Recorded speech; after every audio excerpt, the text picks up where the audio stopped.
This is Dr. Auriemma here for this edition of our CHP Interview Spotlight series. So first off, Dr. Auriemma, really appreciate you joining us today. Hey, Zach, it's my pleasure. I really appreciate you having me on. Awesome. So I'm going to apologize to anybody watching this. You might hear some people talking out in the background here.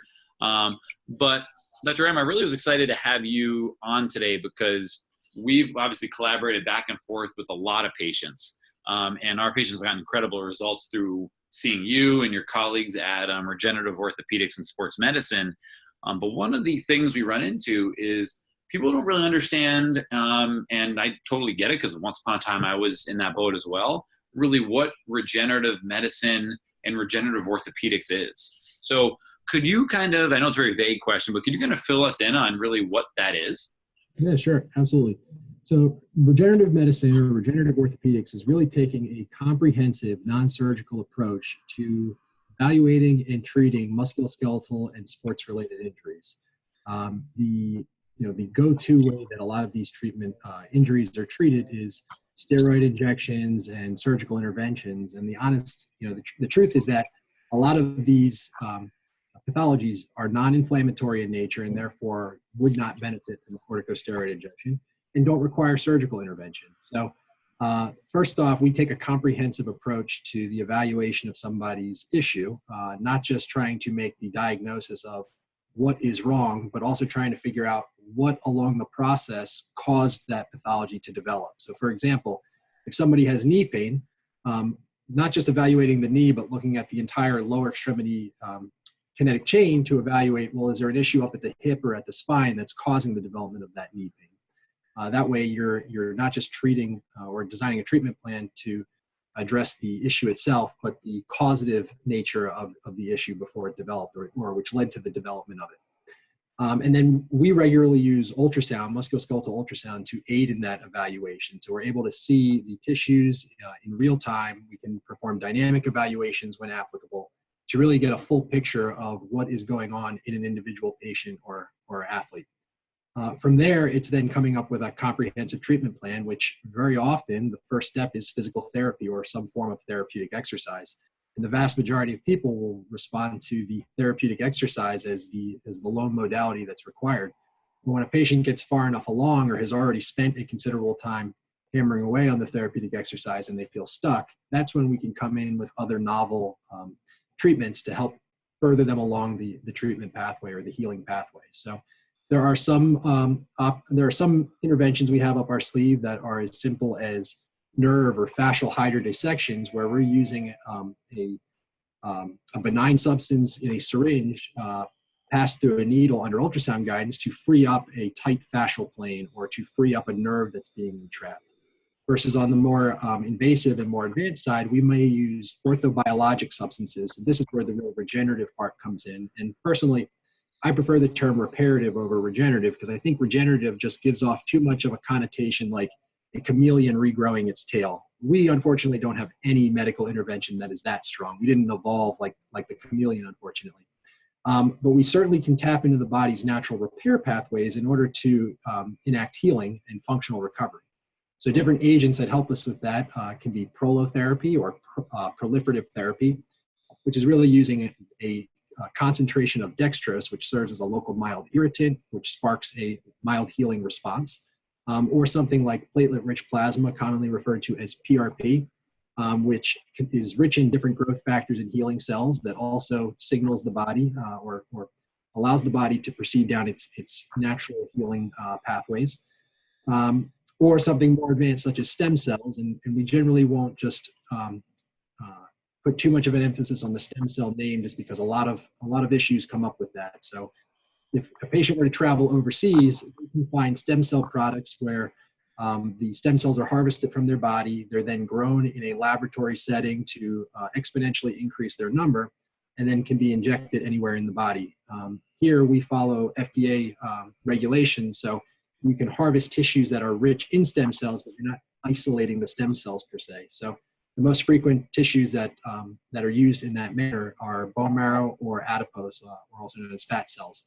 So we can harvest those tissue products as well to also, again, help enact the healing pathway. And again, what's really important when you're treating patients with these types of interventions that are less well understood, less well known, is that you have very open and honest conversations up front in terms of the potential benefits as well as the limitations of such therapies. Because again, there is no miracle cure. If there was, the line would be out the door nonstop, around the corner nonstop.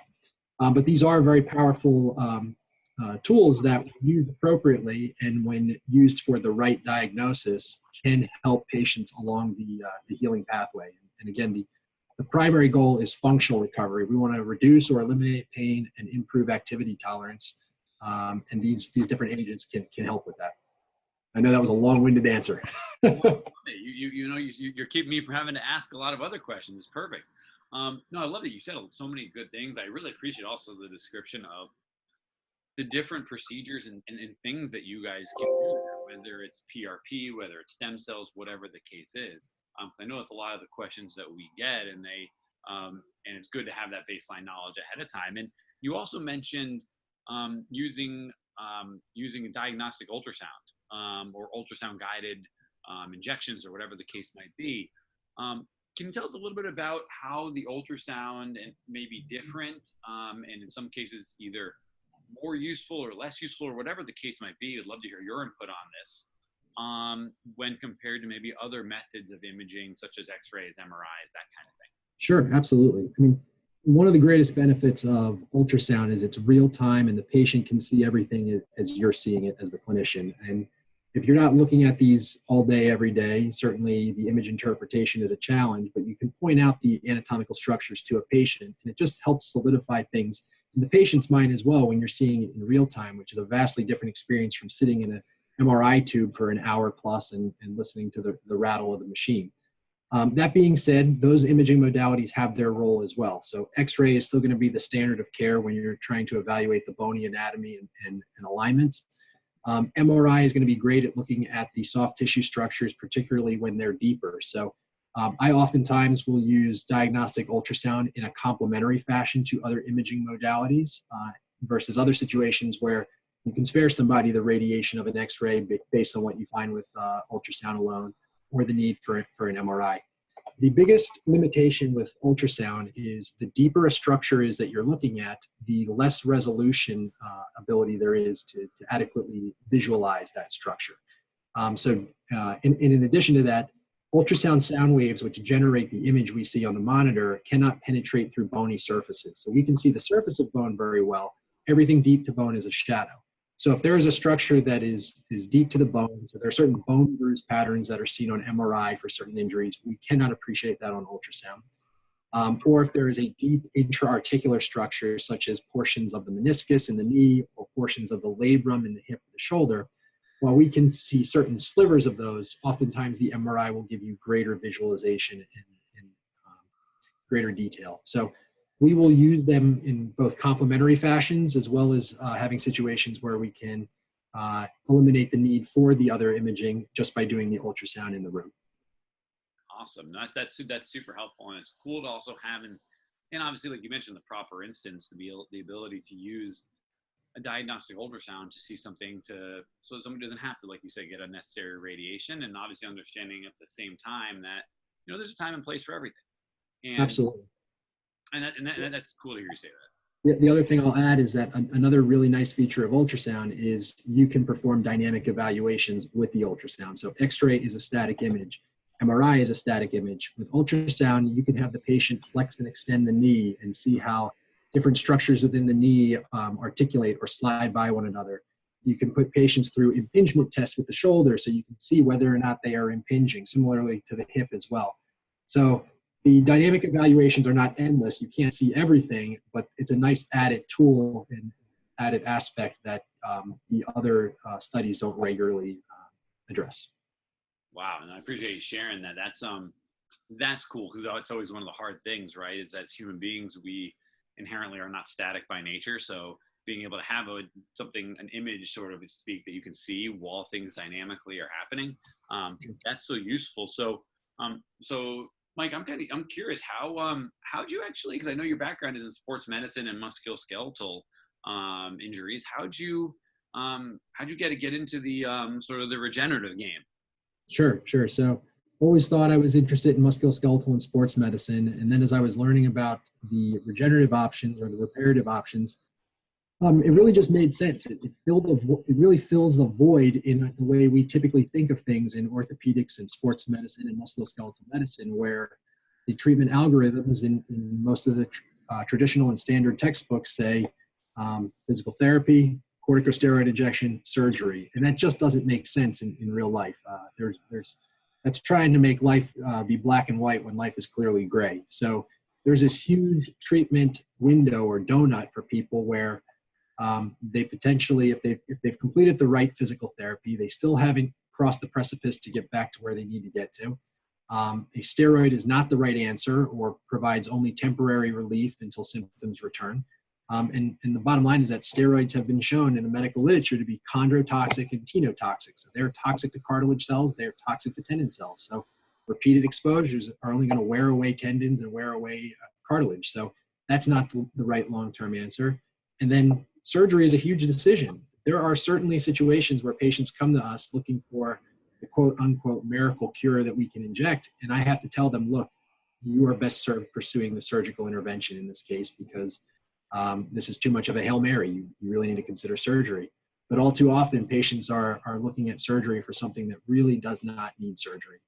So huge donut there, a donut hole to be filled, and the regenerative options really fit that opening. And certainly, they're not a catch-all. They're not the right solution for everybody or every situation, but they do provide a great option for a lot of patients. And being able to fill that void was really the big draw for me. And being able to, as somebody primarily trained in physiatry or PM&R, our focus, much as yourself and physical therapists, is on function. Function is the primary end goal that we're trying to achieve. So having treatments that are functionally based is something that really appealed to me and drew me to the field. Love that. And I think and obviously that definitely resonates with me, and I'm sure our audience, because, I see this a lot. It's, okay, you want things to look really pretty on an image and be able to pass all these tests that, as medical people, oftentimes we care about, but really at the end of the day, it's, how is it going to help the person with whatever their goals are, whatever they might be, which I think is funny because I think back to when I first heard about regenerative medicine, or started hearing more about it, I should say. And a lot of that was back during as I was a grad assistant and doing my clinical affiliations in physical therapy school with professional athletes. And because in their goals were obviously to function at an incredibly high level, and they didn't necessarily have the choices of surgery if they have a game coming up on Sunday or something. Right. So it's cool to sort of hear you say that. And you mentioned obviously how you do work and collaborate with surgeons, from what it sounds like, and other. Can you tell me more about how you work with other healthcare providers? Because what I'm already hearing is that you don't see yourself as like the sole member of the team. It almost seems like you're collaborating with a lot of folks. I'd love to hear how you do that. Sure, absolutely. That part to me is vital. There needs to be open communication amongst multiple members of the team because it is a team approach. First and foremost is generally physical therapy or chiropractors, particularly chiropractors that offer therapeutic exercise as part of their treatment algorithms. Having open lines of communication there is huge because even with providing a comprehensive approach, and I think our practice is unique in that the amount of face time patients get with us is far greater than the typical musculoskeletal or orthopedic practice. I would say that patients, whether they're coming in for a follow-up or a new evaluation, they're averaging somewhere between 25 to 30 up to 60 minutes of face time with us. So that's a far greater amount of time for us to evaluate, talk with the patient, scan them with ultrasound.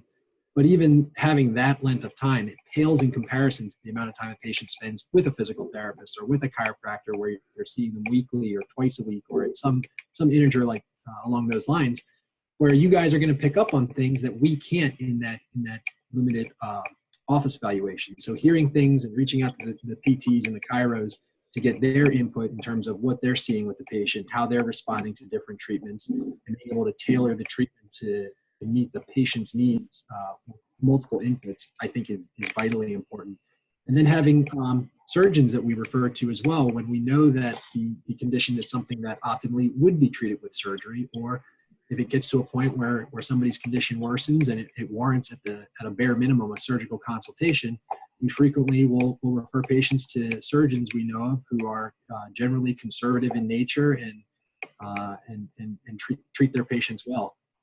So that's all important to us, and it's really having the open lines of communication. So emailing back and forth or calling back and forth with our referral sources and to the PTs, the chiros. There are some personal trainers that we've worked with as well, who will refer patients directly to us. But then, in certain situations, it might be the massage therapist. Some patients pursue acupuncture or rolfing. So all of these different treatment modalities all have their place, and having open lines of communication is vitally important. That's awesome. It's cool to hear you say that and hear how you have such an appreciation as to sort of the benefits that everybody can play in sort of their role. And I can clearly see it because I see all the stacks of cards behind you. So I can definitely tell that you're not just blowing smoke here, and definitely attest to obviously our relationship and ability to share patients. It's super easy, and it's just, I think, facilitates their getting a patient the best outcome possible at the end of the day. So for you, Mike, obviously we've had a great relationship with you and ROSM, and not just you, but also your colleagues as well. And what's the best way for, let's say, one of our patients or somebody out there who's seeing this to be able to find you? Sure. So our website is ROSM.org. On that website, there's a list of all of our locations. We have locations throughout the DMV, as well as a satellite location out in Boulder, Colorado, if anybody is heading out that way. But we have locations in North Bethesda in Maryland. We have locations in Columbia, Maryland, Annapolis, currently two locations in DC, one in Capitol Hill and one in Foggy Bottom, and then a location at Tyson's Corner and Reston, Virginia. We will, in the very near future, be consolidating our two DC offices into a single larger office, and that's scheduled to happen in the first week of April of 2020. At that point, we no longer will have our Capitol Hill or our current Foggy Bottom office. We'll have one larger office in the Foggy Bottom neighborhood. And then probably in the early summer of this year, 2020, we also will be moving our North Bethesda office just next door into a new facility that, again, will be larger with more space. So best way to find us is on the website, rosm.org. Again, if it's a referral source, obviously you know how to reach out to us, but love for PTs to reach out to us directly, chiropractors reach out to us directly and let us know, if there's a specific question they're looking for us to investigate on the behalf. But also happy to look at the puzzle with fresh eyes too, and uninfluenced eyes from the initial get-go to get that second opinion. Yeah, absolutely. And I appreciate you mentioning that. I can definitely testify just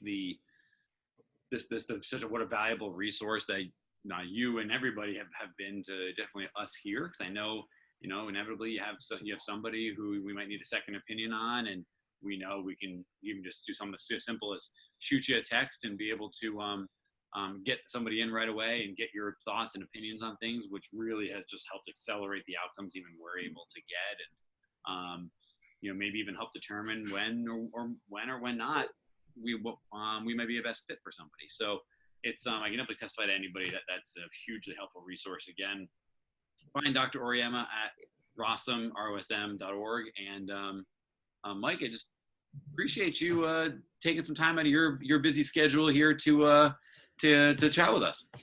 My pleasure, Zach. Thanks for having me. I think the world of you and your guys' group. I always know that my patients are in good hands when they're working with you guys. So it's a pleasure to work with you, and a pleasure to join in on ventures like this.